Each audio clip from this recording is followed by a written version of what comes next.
Hi everyone. मेरा नाम है नमित कपूर और मैं आप सबका स्वागत करता हूँ वन स्टॉप एमसीए की एक नई, एक शानदार और एक कमाल वीडियो में। दोस्तों, आज की इस वीडियो में हम लोग बात करेंगे कि भैया मुझे एनआईटी कैलीकट कैसे मिला, मेरी क्या जर्नी थी, मैंने अपना पेपर कैसे दिया, मेरे पेपर में कितने राइट थे, कितने रॉन्ग थे, मैंने मैथ्स में कितने अटेम्प्ट करे, लॉजिकल रीजनिंग में कितने करे, कंप्यूटर में कितने करे, इंग्लिश में कितने करे, कैसे मैंने मेरे पेपर के अंदर टाइम मैनेज करा। और साथ ही साथ हम लोग देखेंगे यार कि जो स्ट्रैटेजी मैं आप लोगों को इतने टाइम से बता रहा हूँ, तो यार बहुत सारे बच्चे ना क्वेश्चन कर रहे थे मुझे टेलीग्राम पे भी, बहुत सारे लोगों ने ग्रुप में क्वेश्चंस करे कि भैया आपने कितने अटेम्प्ट करे थे और आपका कैसे सिलेक्शन हो गया। बहुत सारे लोगों के मेरे को यूट्यूब पे भी डाउट्स आए कि भैया हर बंदा अगर 35 क्वेश्चन फॉलो करेगा तो सबका सिलेक्शन हो जाएगा, ये कौन सी स्ट्रैटेजी है, कैसा सिलेबस छोड़ दिया हम लोग, कैसे करें। तो यार आज मैं आप सबके सारे डाउट्स का आंसर इसमें कर रहा हूँ कि किस तरह से अगर जो सिस्टमैटिक स्टडी हम लोग आपको बता रहे हैं और अगर आप हमारे साथ जुड़े हुए हैं तो किस तरह से आप इस स्टडी को फॉलो करते हुए अपना जो है निमसेट के अंदर एक अच्छा स्कोर बना सकते हैं।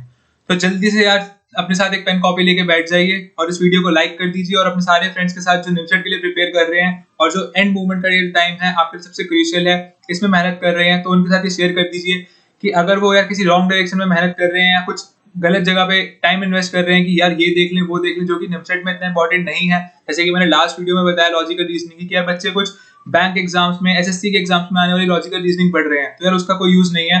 आप अगर आपने मेरी लास्ट वीडियो नहीं देखी है तो यार उसको जाके जल्दी से चेकआउट करिए, चैनल के ऊपर वो अवेलेबल है। उसमें मैंने पूरा आपको टॉपिक वाइज बताया कि आपको लॉजिकल रीजनिंग के किन किन टॉपिक्स को कवर करना है और उसमें से कितने कितने क्वेश्चंस प्रीवियस ईयर्स में आए हुए हैं। तो चलिए यार अब जल्दी से हम इस वीडियो को शुरू करते हैं। एक एक चीज जो मैं आपको बताऊंगा उसे ध्यान से सुनते चलिएगा, नोट करते चलिएगा। और जितने भी लोगों को ये डाउट था कि भैया इतने कम क्वेश्चंस करने पे सिलेक्शन कैसे होता है, उन सबको मैं दिखाऊंगा कि यार जो एनआईटी कैलीकट है, एनआईटी कैलीकट टॉप 5 एनआईटीज में आता है। सबसे पहले हमारे पास एनआईटी तिरुचिरापल्ली है, फिर हमारे पास एनआईटी सूरतकल है, फिर एनआईटी इलाहाबाद आता है, उसके बाद एनआईटी वारांगल और एनआईटी कैलीकट में लोगों को चॉइस रहती है। तो ये एनआईटी कैलीकट, एनआईटी वारांगल, इलाहाबाद, सूरतकल और ट्रिची, ये टॉप 5 एनआईटीज हैं।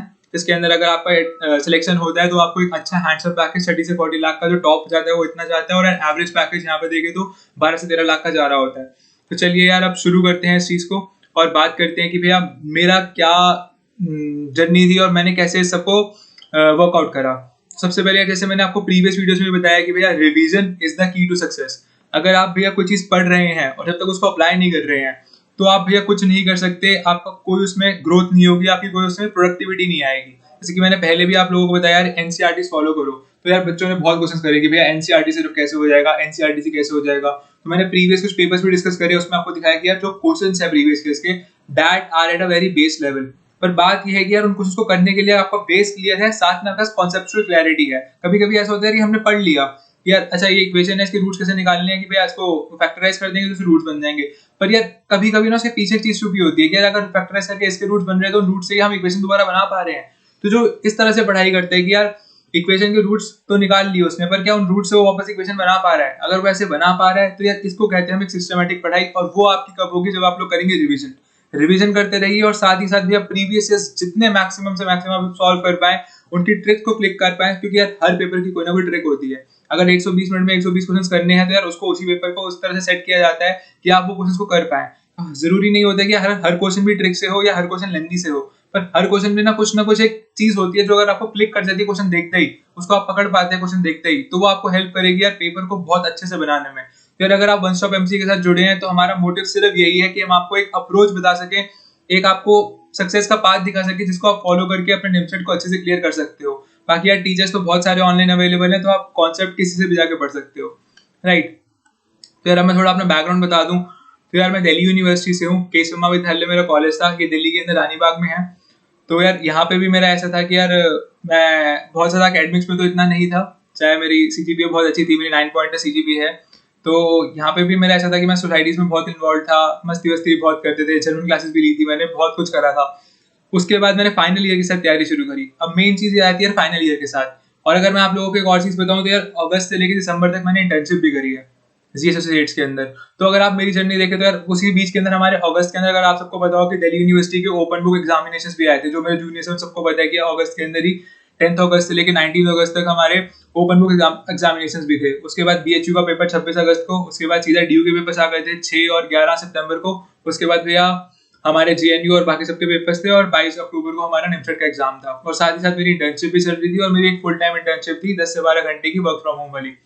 तो इस सब के साथ और फाइनल ईयर के साथ जो मैंने मैनेजमेंट करी है वो इसी तरह से करी है कि मैंने बेस पे वर्क करा, कॉन्सेप्ट को क्लियर करा और साथ ही प्रीवियस ईयर्स बहुत सारे दिए। साथ ही यार बहुत सारे ऑनलाइन चैनल्स हैं और बहुत सारे मतलब कोचिंग सेंटर्स हैं जो लास्ट में आपको ना फ्री टेस्ट सीरीज प्रोवाइड करते हैं। तो आप जाइए उनको सर्च करिए और उनकी टेस्ट सीरीज में फ्री में एनरोल करिए, ताकि आप उनके कंपटीशन के साथ मतलब जो वहाँ पे बच्चे प्रिपेयर कर रहे हैं उनके साथ एक कंपटीशन देके देख पाए कि यार आपकी रैंक कहाँ पे लाई कर रही है। चलिए आगे बढ़ते हैं, मेरी थोड़ी ब्रीफ जर्नी थी। अब हम लोग आते हैं यार कि मैंने मेरा पेपर कैसे अटेम्प्ट करा।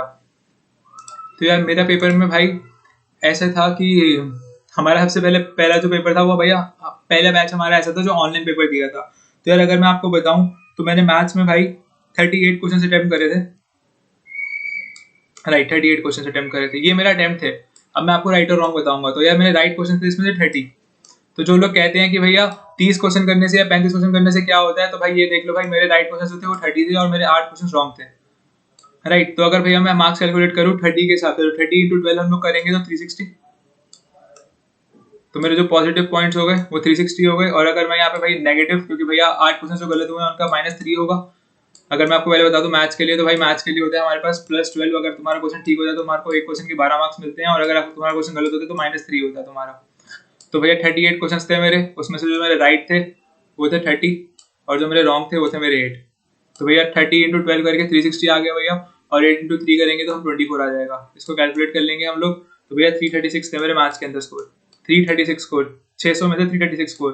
तो भैया तुम देख लो अप्रॉक्स 50% स्कोर ही है मेरा, क्योंकि 600 का आधा 300 होता है और 336 स्कोर बिल्कुल 50% स्कोर है, बिल्कुल बेस स्कोर। मतलब देखो तुम 50% स्कोर है 336 का। जो मैं तुम्हें कहता हूँ क्या तुम एनसीईआरटीज करो या सिर्फ इजी पेपर में क्वेश्चन अटेम्प्ट करो, जो 10 टफ क्वेश्चन उनको छोड़ ही दो, तो भाई 10 टफ क्वेश्चन छोड़ भी दोगे तब भी तुम्हारे पास भैया 480 मार्क्स का पेपर हाथ में है। तो 480 में से तुम देखो तो मेरे भाई 336 मार्क्स हैं। फिर अगर की तो भाई मैथ्स की बात हो गई। फिर अगर मैं करूँ लॉजिकल रीजनिंग की बात, तो लॉजिकल रीजनिंग में यार मैंने करे थे 28 क्वेश्चन। उन 28 क्वेश्चन पे थे यार मेरे, इसके अंदर जो करेक्ट क्वेश्चंस थे वो थे 23 और जो गलत क्वेश्चंस थे वो थे 5। 23 और राइट आंसर्स और जो रॉन्ग थे वो 5 थे। तो अगर हम इसको इस तरह से कैलकुलेट करें तो यार इसमें मेरे 240 में से बन रहे थे कुछ अप्रॉक्स 130.5 मार्क्स, माइनस करने के बाद 130.5। तो इसमें भैया मेरे कितने भाई, इसमें आपको एक क्वेश्चन सही करने के मिलते हैं +6 और एक क्वेश्चन जब आपका गलत होता है तो आपका कटते हैं -1.5, मतलब 1/4 मार्क्स कटते हैं। तो भैया इसमें मेरे 28 क्वेश्चंस मैंने अटेम्प्ट करे थे, ये मेरे अटेम्प्ट क्वेश्चंस हैं। 38 इसमें करे थे, 28 इसमें करे थे, कहीं पे मैंने फुल क्वेश्चन अटेम्प्ट नहीं करे। और यहाँ पे भैया मेरे 23 करेक्ट है, मतलब ये भी हाफ के अप्रॉक्स करेक्ट हैं और 5 गलत है। तो यहाँ पे भी तुम देखोगे तो यार मेरे 240 में से 120 के आसपास, तो यहाँ भी मेरा 50% स्कोर रहा है। तो मेरा मैथ्स और लॉजिकल रीजनिंग में 50% का स्कोर रहा है। फिर अगर हम लोग बात करते हैं कंप्यूटर सेक्शन की, तो कंप्यूटर सेक्शन में से मैंने 10 में से 8 क्वेश्चन अटेम्प्ट करे थे। इन 8 में से भैया 6 क्वेश्चन मेरे राइट थे और 2 क्वेश्चन मेरे रॉन्ग थे। तो इसके अंदर आपको एक राइट क्वेश्चन के मिलते हैं कितने मार्क्स भैया, 8 मार्क्स मिलते हैं, और एक गलत होने के हो जाते हैं कट, कितने -2 कट हो जाते हैं। तो अगर हम इसमें कैलकुलेट करेंगे तो यार इसमें मेरे मार्क्स कुछ आ रहे थे 44। ये भी भाई देखो तुम लोग 80 मार्क्स के अंदर से 44 बिल्कुल हाफ ही है, अप्रॉक्सीमेटली हाफ मार्क्स हो रहे हैं। उसके बाद हम लोग आते हैं यार इंग्लिश के सेक्शन के ऊपर। ये था भैया कंप्यूटर का, ये था लॉजिकल रीजनिंग का, ये हो गया भैया हमारा कंप्यूटर का। अब आ गए इंग्लिश सेक्शन के ऊपर। तो इंग्लिश के सेक्शन में होते हैं भैया 20 क्वेश्चन। उन 20 क्वेश्चन में से भैया मैंने कितने अटेम्प्ट करे थे, मैंने करे थे उसमें से 12 क्वेश्चन अटेम्प्ट, और इसमें मेरा एक ही गलत था यार। थोड़ी इंग्लिश मतलब हमारी अच्छी थी तो इसलिए अब इसमें भैया +4 मिलते हैं हमारे को एक क्वेश्चन सिलेक्ट करने के, करेक्ट करने के, और -1 होते हैं अगर आपका क्वेश्चन गलत हो जाता है। तो यार इसमें मेरे अप्रॉक्स मार्क्स बन रहे थे कुछ, सॉरी हाँ 12, और सॉरी ये तो अटेम्प्ट 12 थे, राइट 11 थे, गलत 1 था। तो मेरे इसमें मार्क्स बन गए थे कुछ 43, राइट। तो अगर अब मैं अपने सारे मार्क्स को ऐड करूं, 336, 130.5, 44 और 43, तो भैया जो मेरे पास टोटल आता है, वो आता है तुम्हारा 553.5। और इस पे मेरे को NIT कैलीकट अलॉट हुई है, और मेरी 233 AIR है जनरल कैटेगरी की। कोई मेरी अभी कैटेगरी नहीं है। अगर आपके अंदर कोई कैटेगरी है तो भैया जो बच्चे की रैंक 282 थी उसको भैया इसके अंदर OBC को इलाहाबाद अलॉट हुआ था, और भैया जो 245 रैंक की थी SC कैटेगरी की उसको इस रैंक पे ट्रिची अलॉट हुआ था। जिसके 245 रैंक थी OBC SC कैटेगरी में उसको ट्रिची अलॉट हुआ है, और जिसकी 282 रैंक थी OBC कैटेगरी में उसको NIT इलाहाबाद अलॉट हुई है। इसमें इलाहाबाद अलॉट हुई है OBC को, और इसके अंदर भैया ट्रिची अलॉट हुई है SC को। राइट। तो यार अगर आप किसी अगर आपके अंदर कोई कोटा लगता है तो यार आपको और भी एडवांटेज मिल जाता है। अगर आप जनरल कैटेगरी के हो तो भी आप इतने मार्क्स लाने पे भैया इजीली टॉप 5 एनआईटी में घुस पा रहे हो, इजीली टॉप 5 एनआईटी में। अगर मैं इसी तरह से देखो, अगर आप मेरे क्वेश्चंस को देखो यार, मेरे कितने राइट हैं, मेरे 30 क्वेश्चंस राइट हैं और 8 क्वेश्चंस रॉन्ग है। अगर मेरे 8 क्वेश्चंस रॉन्ग है तो ये देखो यार मेरे कितने मार्क्स गए हैं, 24 मार्क्स माइनस हुए हैं मेरे यहाँ पे। अगर ये मेरे नेगेटिव मार्किंग ना होती तो हो सकता है मेरी रैंक और ऊपर होती, मेरे को भी इलाहाबाद मिल जाता। उसके बाद अगर हम लॉजिकल रीजनिंग में देखें तो भैया 40 में से 23 क्वेश्चन ही करेक्ट है मेरे, इसमें मेरे 5 क्वेश्चन गलत हैं। यहाँ 5 क्वेश्चन गलत होने पे यहाँ पे भी मेरे कुछ नेगेटिव गए हैं। कंप्यूटर सेक्शन की बात करें तो यहाँ पे भी भाई मेरे 6 ही क्वेश्चन ठीक है और इंग्लिश में भी मेरे अप्रॉक्स आधे क्वेश्चन ही ठीक है। तो अगर आप इस रेशो को देखो, जो मैं आपको स्ट्रेटेजी बताता हूँ भैया, मैथ्स में 35 क्वेश्चन, ये देखो भैया 30 क्वेश्चन अटेम्प्ट करने पे आपको मिल नहीं मिल रही। अगर मैं आपको अपने इलाहाबाद वाले फ्रेंड का बताऊं तो यार मेरे इलाहाबाद में जो फ्रेंड है उसके 32 क्वेश्चन करेक्ट थे, उसके बस रॉन्ग 2 थे, उसको इलाहाबाद अलॉट हुई है, उसकी 173 रैंक थी कुछ। तो यार इस तरह से अगर आप लोग एक सिस्टमेटिक पढ़ाई करते हो तो यार देखो ये मेरा एक्चुअल पेपर था और इसके अंदर मैं अगर आपको बोलते तो मैं एक्चुअल पेपर दिखा भी देता हूँ या अपलोड कर दूंगा, आप लोग चेक कर सकते हो पेपर को, 2020 का पेपर किस तरह था, किस पैटर्न पे आया हुआ था और बहुत इजीली आप ये मैनेज कर सकते हो। राइट। तो यार अगर आपको चीजें समझ आ रही है और आपको ये वीडियो अच्छी लग रही है तो आप जल्दी से चैनल को सब्सक्राइब कर दो।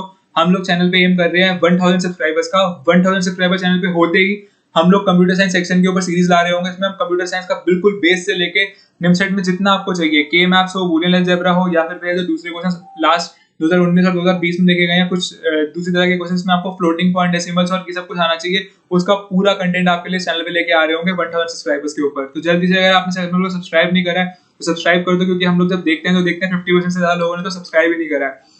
जल्दी से सब्सक्राइब कर दो। अब मैं अगर आपको अपनी फ्रेंड का बताऊं जिसकी भैया मेरे से इसकी 232 रैंक है, तो यार उसके अगर मैं आपको बताऊं राइट रॉन्ग रेशो, तो भैया उसके जो मैथ्स में थे 30 राइट थे, सॉरी उसके जस्ट हाँ उसके भैया मैथ्स में 28 राइट थे और 11 रॉन्ग थे। 28 राइट और 11 रॉन्ग। भैया ये जो रॉन्ग की चीज होती है ना, हमारे को इस रॉन्ग की चीज को कम करना है। जितना जितना हम रॉन्ग की चीज को कम करेंगे ना उतना हम प्लस में रहेंगे। जितने रॉन्ग, क्योंकि भैया रॉन्ग का मतलब क्या है कि 28 मार्क्स तो तुमने गेन करे करे, मतलब 28 के अंदर इंटू 12 करके तुमने जो मार्क्स गेन करे हैं यहाँ पे भैया 11 इंटू 3 करके 33 मार्क्स। 33 मार्क्स का मतलब क्या हो गया भैया, अप्रोक्सीमेटली 3 क्वेश्चन आपने जो प्रॉफिट में थे, मतलब इसमें से 3 क्वेश्चन जो आपके प्रॉफिट में थे, जो आपको प्लस 12 मार्क्स दे रहे थे भाई, 3 क्वेश्चन को अगर 36 मार्क्स, तो 33 मार्क्स का नेगेटिव करने का मतलब आपने जो 36 मार्क्स यहाँ पे कमाए थे जो सही थे तो वो भी आपके कम हो गए, तो इफेक्टिवली क्वेश्चन 25 रह जाएंगे कट के। तो इसके मैथ्स के अंदर जो राइट थे वो थे 28 और गलत थे 11। अगर हम लोग बात करें भैया लॉजिकल रीजनिंग की तो राइट थे इसमें 27 और गलत थे इसमें 4। अगर हम बात करें कंप्यूटर की तो इसमें राइट थे 8 और गलत थे इसमें 2। और इंग्लिश की बात करें तो भैया इसमें राइट थे 9 और गलत था 1। और इनकी रैंक 232 थी और इनके मार्क्स सिर्फ मुझसे 0.5 ज्यादा थे, तो इनकी रैंक 232 थी, मेरी 233 थी। इनके मार्क्स थे भैया 544। तो आप देखो भैया 28 क्वेश्चन मैथ्स के, 27 क्वेश्चन लॉजिकल रीजनिंग के, बाकी 8 इसके और 9 इसके, ठीक है। और इसमें अभी 11 गलत भी हुए हैं। अगर आप श्योर नहीं हो कि भैया आपके 30 क्वेश्चन बन रहे हैं, उससे आप ज्यादा पे श्योर नहीं हो तो आप 30 क्वेश्चन करके छोड़ दो भैया। नेगेटिव करवाने से अच्छा है, तुक्का मारने से अच्छा है कि हम क्वेश्चन को छोड़ दें, क्योंकि अगर हम लोग नेगेटिव करवा रहे हैं, तुक्का मार रहे हैं, तो it will not be helping us, उससे हमारे नंबर नेगेटिव ही होंगे। और ये देखो भैया पॉइंट मार्क्स के ऊपर भैया रैंक का फर्क पड़ जाता है। और ऐसा भैया तब भी हुआ जब कुछ बच्चों के भैया 500 अप्रॉक्स मार्क्स थे और वहां पे क्लस्टर था भैया लोगों का कि भाई जिनको एनआईटी क्या कहते हैं कुरुक्षेत्र से लेके बाकी सारी पीछे की एनआईटी अलॉट हुई है, उसके अंदर सिर्फ कितने बताऊं मैं आपको, 60 से 70 मार्क्स का सिर्फ डिफरेंस था, जिसमें आपको पिछले की सारी एनआईटी अलॉट हो गई, खत्म हो गई। और उसके बाद जो 60-70 मार्क्स से जिनका ज्यादा डिफरेंस था यार, उनको जनरल कैटेगरी में कोई भी एनआईटी अलॉट नहीं हुई। तो देखो भैया बहुत कम मार्जिन रहता है, तो जितना कम से कम ये गलत करने की आप कोशिश करोगे उतना आपको एडवांटेज मिलेगा। ऐसे मेरे से भी बहुत गलती हुई है, मेरे भी 24 मार्क्स गलत करने में गए हैं। थोड़ा सा होता है यार, कभी कभी जल्दी जल्दी में गलत हो जाते हैं, पर अब आपको हमारे एक्सपीरियंस से सीखना है। अगर हमने ये गलतियां करी तो आपको ये गलतियां नहीं करनी है, राइट। अगर आपको कोई भी इसमें और डाउट आता है तो आप हमारे को टेलीग्राम पे या इंस्टाग्राम मैसेज करके पूछ सकते हो कि भैया हमसे इतने गलत हो रहे हैं, हम गलतियां कैसे इंप्रूव करें। और गलतियां इंप्रूव करने का सबसे बेस्ट तरीका जो है वो है एनालिसिस करना, क्योंकि आप एनालिसिस करते हो तो आपको पता लगता है कि मेरा गलत क्या हुआ। तुम लोगों ने ये सोच के उस आंसर को टिक करा है ना कि यार मेरा आंसर सही है। सबसे बड़ी चीज है गलत करना, क्योंकि तुमने उसको ये सोचा कि क्वेश्चन को मैं टिक कर रहा हूँ, टिक तभी करोगे ना तुम्हें पता है कि यार मैं सही कर रहा हूँ। पर अगर वो चीज गलत हो रही है तो तुम्हारे को हो सकता है कोई कॉन्सेप्ट वीक हो या कुछ ना हो, क्योंकि यार जो तुमने क्वेश्चन अटेम्प्ट नहीं करा वो तो नहीं करा, उसका तो ना तुम्हें कुछ मिला ना तुम्हारा कुछ गया। पर जिस क्वेश्चन को तुमने सोचा कि ये सही है पर वो गलत हो गया, तो उसका कॉन्सेप्ट तुम्हें रिवाइज करना बहुत जरूरी है। यार अगर तुम ऑनलाइन कोई फ्री टेस्ट सीरीज ले रहे हो या कोई पेड टेस्ट सीरीज भी ले रहे हो तो उसके अंदर जो पेपर्स मिल रहे हैं उनको सिर्फ दो मत, उनका एनालिसिस अच्छे से करो और अपनी रैंक को ट्राई करो कि तुम उस टेस्ट सीरीज के अंदर इंप्रूव कर सको। यार इसी के साथ यार ये हमारे था कि अच्छे से आपको इंट्रोडक्शन दी और एक अच्छे से बताया कि किस तरह से यार इतने कम मतलब कम क्वेश्चन अटेम्प्ट करने पे भी आप ज्यादा से ज्यादा आउटपुट निकाल सकते हो। और अगर आप किसी कैटेगरी को तो आप उसमें कैटेगरी एडवांटेज आपको जरूर जरूर मिल रहा होगा, राइट। तो इसी के साथ अब इस वीडियो को हम एंड करते हैं। अगर आपको वीडियो अच्छी लगे तो जल्दी से चैनल को सब्सक्राइब कर दीजिए, वीडियो को लाइक कर दीजिए और कमेंट सेक्शन में बताइए आपको अगली वीडियोस और किन किन टॉपिक्स पे चाहिए। साथ ही साथ ये जो कंप्यूटर सेक्शन की वीडियोस है वो जैसे ही चैनल पे 1000 सब्सक्राइबर्स पूरे हो जाएंगे कंप्यूटर सेक्शन की वीडियोस उसके बाद आनी शुरू हो जाएंगी। कंप्यूटर सेक्शन आपको हार्डली 5-6 दिन अगर आप लोग लगाएंगे या एक हफ्ते में आप 1 घंटा या 2 घंटा भी कंप्यूटर सेक्शन को देंगे तो आप इजीली कंप्यूटर सेक्शन में 10 में से कुछ 5-6 क्वेश्चन या 7-8 क्वेश्चन मैनेज करके इजीली निकल रहे होंगे। तो चलिए यार आज की वीडियो को खत्म करते हैं। होप करता हूँ आपको वीडियो अच्छी लगी हो और मैं आप सबके टाइम को जस्टिफाई कर पाया हूँ, जस्टिस दे पाया हूँ आप सबके लिए। Thank you so much.